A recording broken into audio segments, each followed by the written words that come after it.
Withhold not your truth or kindness, Lord. Withhold not your truth or kindness, Lord. Welcome to The Notice, where together we notice the mercy of God. I'm Susan Hoekstra, your host. On this episode of The Notice, are you a Christian artist who sometimes feels like your art doesn't fit in a typical church or ministry setting? Maybe you wonder why Christian artists aren't even showcased. Join me as I talk with filmmaker Scott Magee and actress and singer Anne Miranda, creators of the documentary series Creative Icons. Listen in as we talk about our God-given creativity, how God is bigger than any box, and how we were created to create. Anne is a versatile performer with an analytical mind and an empathetic heart. Equal at home on the musical theater stage, in a black box theater, or in front of a camera, she approaches each role as a servant of the story. She holds a deep and ancient belief that every human is a creative icon, designed to reflect the beauty and infinite innovation of their creator. Best known for the award-winning biodoc When Cotton Blossoms, Scott has created many films, including his thought-provoking short entitled 490. He heads up his own film and video production company, Flipbook Moving Pictures. He is a writer, director, editor, and displays a passion for thoughtful storytelling. I got to know Anne through Trinity Church, and Anne introduced me to Scott. We were at a movie and introduced him. We just kept talking. There's a creative connection there. And so I'm really excited that they're here to talk about what they're up to. Tell our listeners a little bit how the two of you got connected. Well, I think there was a meeting of creative Christian people in Lansing through the Church of Greater Lansing, as it was known at the time, COGL. And it was a summit on arts and entertainment, and we happened to meet each other there and began talking. And yeah, I think soon after that was when we started talking about our mutual feeling that artsy side hadn't been nurtured by the church very much, and our desire for the church to kind of know more about artists and be more open to artists.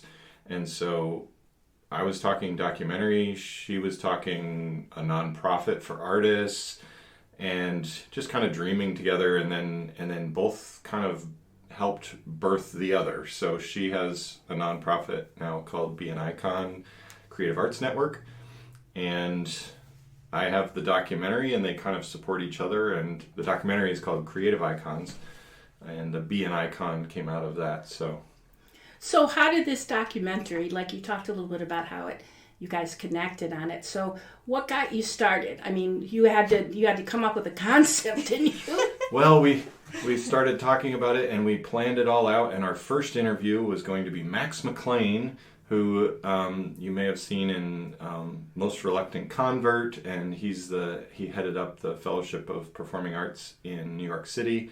We made connection with him, and he was going to be our first big interview. And we had a meeting with him, phone meeting, because this was pre-Zoom. We had a phone meeting scheduled.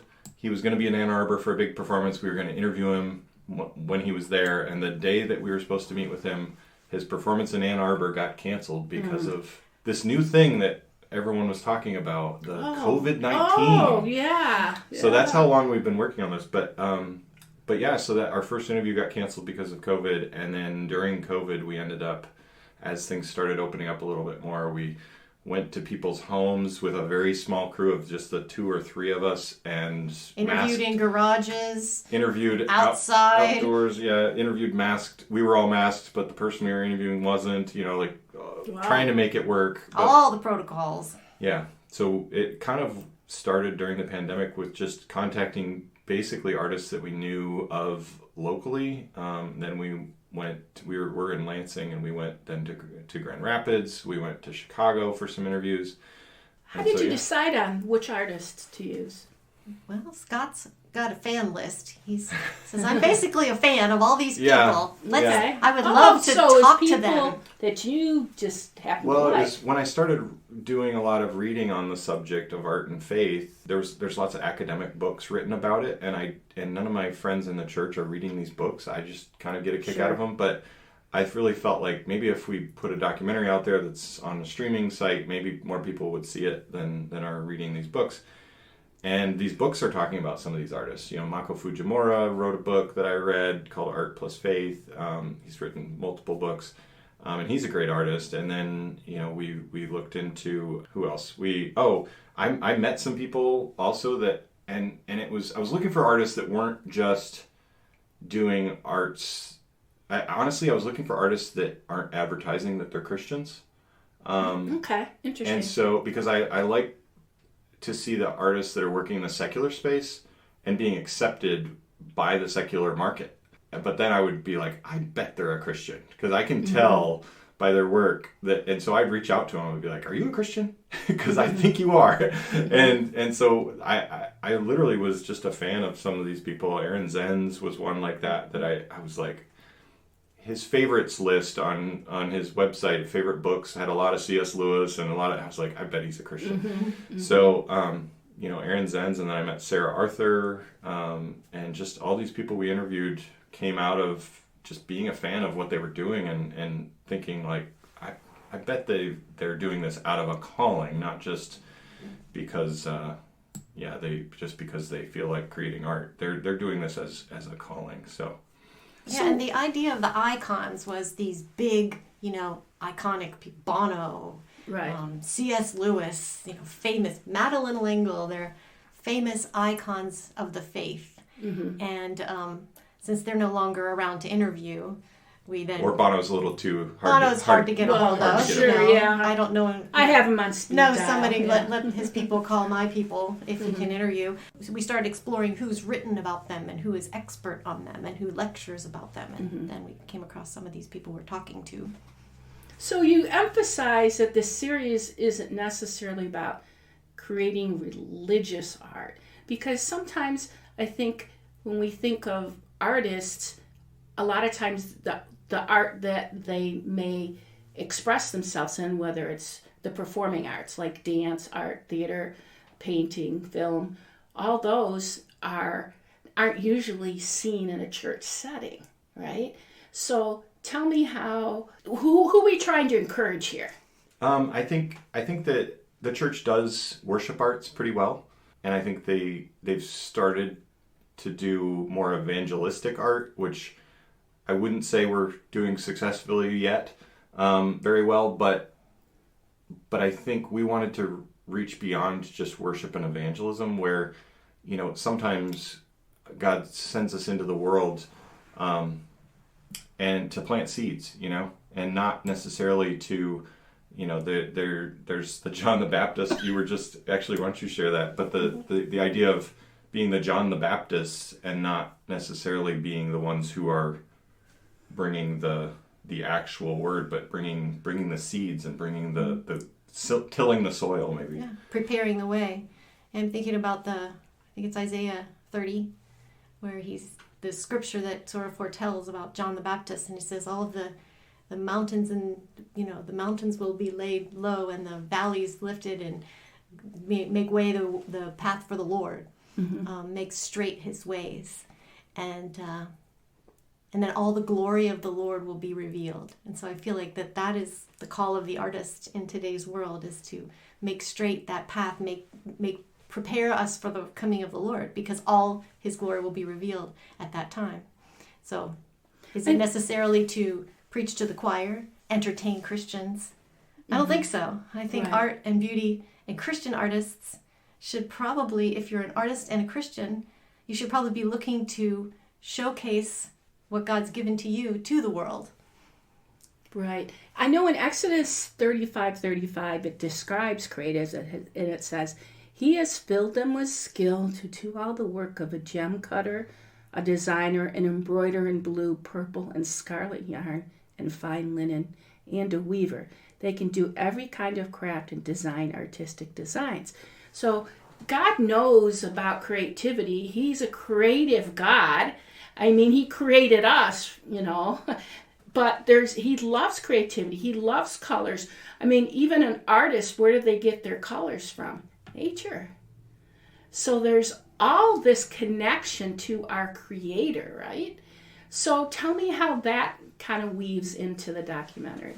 Well, even those temple artists the temple was decorated like Eden. It was all things to reflect this time, right, in history where God walked with man, and God's presence was in the garden, and so God's presence is in the temple. So it was to be decorated like the garden, and I think that's kind of the goal, right, is to create these kind of sacred spaces, and art can do that, nature can do that.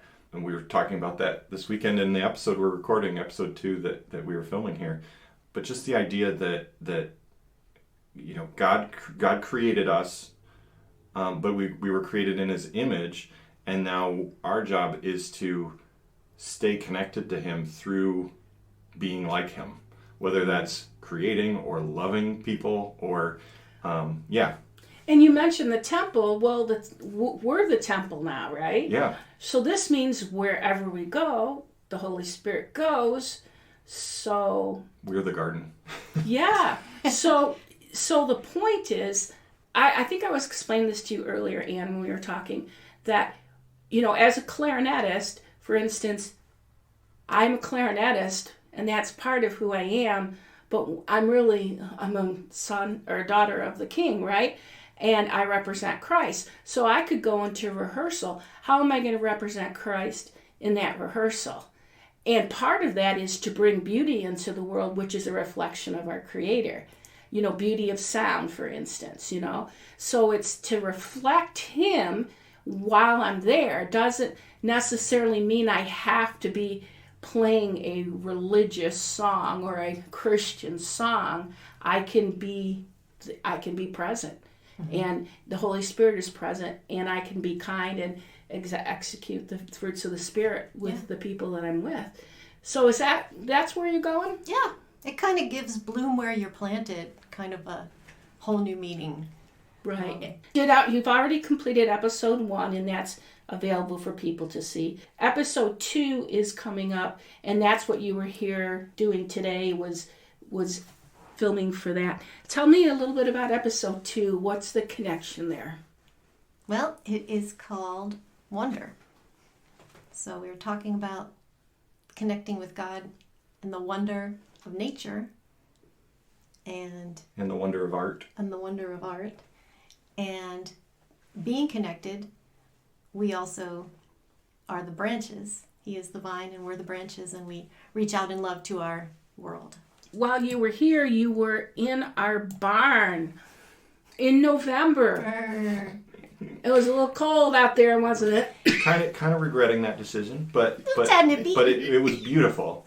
And by the time we started shooting, you couldn't see our breath anymore, so that was good. Oh, that's good. Yeah. That's good. But yeah, it's gonna look really. It's gonna look great. but yeah, we wanted to, since this episode, we feature a different artist in each episode, and this episode was focused on Thomas Merton, the Trappist monk who was all about nature, and he would go out in all types of weather and write poetry and commune with the Creator. And so we thought just being on a farm in a barn would just be a perfect kind of setting for this one. And we didn't realize the weather part of it would actually come into play because, it was freezing. But we were trying to relate to Thomas Merton in the whole experience of the thing, Yes, we were channeling Merton. That's the last time you do something about nature. Yeah. The next episode we're gonna cover the cozy coffee shops or something. Northern Michigan. Yes. So what happens next? What tell us a little bit about the artistic process in this, because you obviously had the idea and the concept. You had to write the scripts, right? Yeah. And then when you get to the point of filming, all that prep work has already been done, right? So then what's next? Then Scott does the rest. Yeah. Well, Scott and his editors. So yeah, I think what's kind of crazy, people don't understand when they watch a film how much you don't see, how much ends up getting cut, how much ends up getting even the order might get changed. Like this podcast will probably, you'll cut out some of the little bits here and there, but you'll pretty much put it out there as is. Ours is definitely more of a we get way more than we need. So we shot pretty much all day, and this is a half-hour episode. And we've already got a lot of the episode done in these little segments that are in between the conversations that we had in the barn today. So yeah, we might need 12 minutes of content out of this full day of work we did. Wow. So there's a lot of editing. Again, I'm a storyteller, so it's finding the flow and the story that we're trying to tell through this documentary series and really connecting one thing to the next. So it feels like just a simple half-hour organic conversation that was really a day of freezing in a barn and trying to and trying to get to those little gems, those moments where the woman we were interviewing, Sophronia and Anne, were vibing and going off of each other and going back and forth and really finding those moments that are like, okay, this is what we're trying to say, and this really gets to the meat of this episode. But then we have all this great content we can't use, and so that's where our social media, we're trying to get better at getting some of that stuff, kind of bonus content and things that didn't end up in the episode but are great, trying to get that out also to our small but growing list of followers. Mm-hmm. So. When you say the editing, is it just one person who edits, or is there a bunch of people, or are you the final editor? How does that work? Episode 1 was me. I edited episode 1, and every time I do a film project, I realize I need to hire more people. That's what I learn every single time. And so every time it gets bigger. But this time I do have 3 editors helping me in different ways. So like a sound editor? That would make it 4, actually. Yes, sound also. Right now I have editors all helping on just taking all this. We have all these interviews and all this footage, and just I give them a topic and I say, okay, go through all these interviews. I think I want to use this person and this person and this person. Find anything they say about this topic, and let's make a 3-minute section on abstract art, for example. That's one in episode 2. We've got a 3 or 4 minute clip on abstract art, but it's taken from 4 or 5 different interviews we did, and it's only 4 minutes long, but we've got all these little sound bites from these different interviews that we put into one, and it flows to say something about where we can find God in abstract art. So that's kind of where I'll give one person that job, so they do that, and while I've got somebody else working on a different theme, pull together the church, the church and the arts, like pull together a 4-minute segment on that. And so then I get all these segments cut, and then I look at them and go, okay, I've kind of got an order in mind, but are they flowing? Are they whatever? So I'll kind of do the final pass on this episode, but it's been different to kind of. So it's a little bit like they're doing chapters, and then you're kind of trying to put the book together. Yeah, and that might be a gross analogy, but yeah. Yeah. No. And there's music that goes underneath, and there's graphics and animation, and there's all of that finishing stuff. I mean, we showed some of these segments today, and I almost can't bear to show them yet because they're so rough still. But there's still a lot of work to do to those segments that are in between the conversation that we were having today, and then so there's a lot of polishing that needs to happen to those. And then our interview today that we did with Sophronia Scott, probably when we cut out all the messy stuff, it'll still be over an hour, and we've got to get it down to just the parts that we're using. Mm-hmm. So then you do all that editing. How does it get to the point where it's done? How do you know it's done? I'm not a film producer, and like I can use an analogy to how I prepare for a concert or write a book, but how do you know it's done? It's done when there's a festival deadline, gotcha. Yeah. We had a premiere for episode 1, and that was the deadline, so it was done, and we showed it, and now there's things I'm going to change about episode 1 before we send it to a distributor. Yeah, so I was just going to say there's things we'd like to add and take whenever away. As an artist, you're constantly look at George Lucas, right? He keeps changing Star Wars on us. Because as an artist, you keep seeing things that you want to make better. So I think when we get season 1 done and a distributor is asking for it, that'll be when it's done. Okay. Because then we'll just have to say it's done. It's done. Okay. So now, how can people learn more about Creative Icons and be an icon in this? Yep, you can go to www.creativeicons.tv, and when you subscribe, you put your email address in there, and you will get a link to the first episode. Wow. There you go. Isn't that special? It is. I've seen the episode. It's excellent. And I wonder, as a musician, artist myself, I could relate to it on a lot of different levels. And being a believer, I could relate to it on a lot of different levels. But who is this for? Is it for the artist? Yes. That's the answer to the question. I think initially our thought was our audience is the church. Scott's not a pastor. His father's a pastor. Yeah, this is my one sermon. I'm a pastor's kid and never wanted to be a pastor, but I realized this is my sermon. I really feel like this is what I want to say to the church. Like, I never wanted to make movies for the church. I want to make movies for a secular audience. But this one's really for the church. It's if I'm going to preach to the choir, I want to say something they haven't heard before. And so I'm not going to preach salvation to the choir. Why would I do that? They're already saved. But this is something I feel like the church needs to hear. So I think there's a lot for a secular audience to hear in this too, because they are created to create because they're made in the image of their creator as well. And I think secular artists are tapping into that creative spirit that God put in them, whether they know it or not. So I think this is for them as well. But our main target audience would be the church. And honestly, I think it's going to start with the churches that are already embracing the arts. I think those are the churches that are going to really recognize the value of this, and it's going to encourage their people. But really, I really want to get the churches that don't understand the arts and they're kind of afraid of the arts, and there's all that work you have to do to get something going. Yeah. It's a lot of extra work. Yeah. Right? Well, I'm being it's like devil's much, advocate. it's a lot of extra work to go rescue people from human trafficking too. And it's just a matter of what you place your value on and where you have your resources going. You have artists in your community. Every church has artists in their congregation that may or may not feel loved and appreciated. And it's a fine line, because there are artists who, we don't want to put artists on a pedestal, but we also don't want to drive them out of the church. We want to provide a welcoming atmosphere for everyone to be able to come and hear the gospel.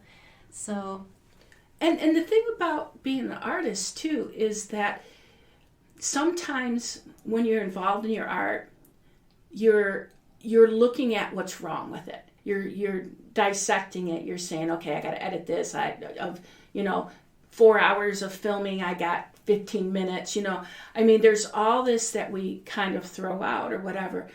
Don't we need a place to celebrate the art? Don't we need a place where we can say, art, it brings beauty into the world, and beauty is from our Creator? Yeah. Sometimes, like, just an example, if I go to a art museum and I look at a piece of art, or let's say all three of us go, I look at this piece of art and I see one thing in it. You see another thing. You see another thing. Guess what? That's okay. Mm-hmm. And that helps us understand community too, because we're looking at it from different perspectives, and we're all right. It's not like you can't look at it that way. Yeah, or you may see something in it and I see nothing in it. And then because you saw something in it and we talk about it, now I see something. You care about her. Yeah. Right. Now I see something in it too. And so I think that's an aspect of this too, is if we're not enjoying art together in community in the church, we might be discounting things that God has for us because we didn't see anything. It's like, yeah, I saw that movie. You have a conversation with somebody and they say, oh, actually, I thought Finding Nemo really showed how the father chases after that lost sheep, and like Actually, somebody literally, my daughters were just in that play, and that was the director's notes because it was a Christian theater company. And I was like, that's so true. Like, Finding Nemo is literally going after the lost sheep, So, I think being in community and enjoying art together, we can learn from each other, and God's going to speak sometimes to one of us, and we can all learn from that.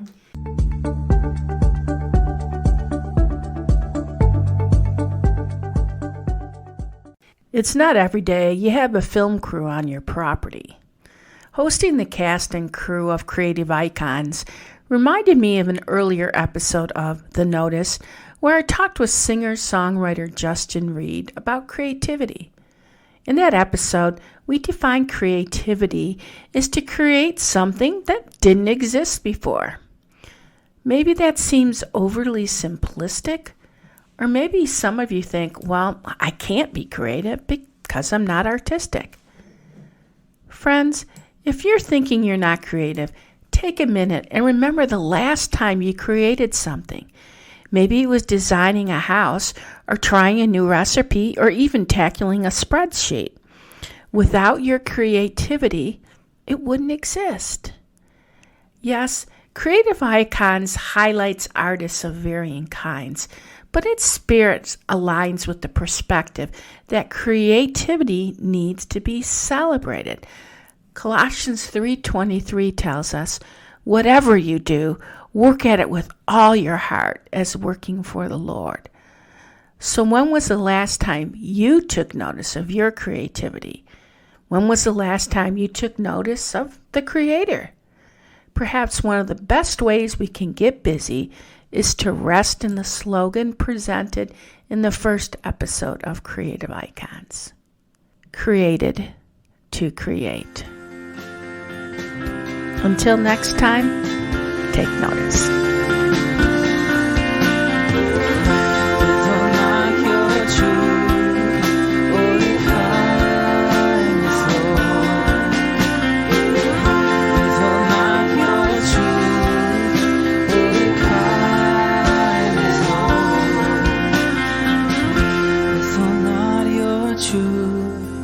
Or kindness, Lord.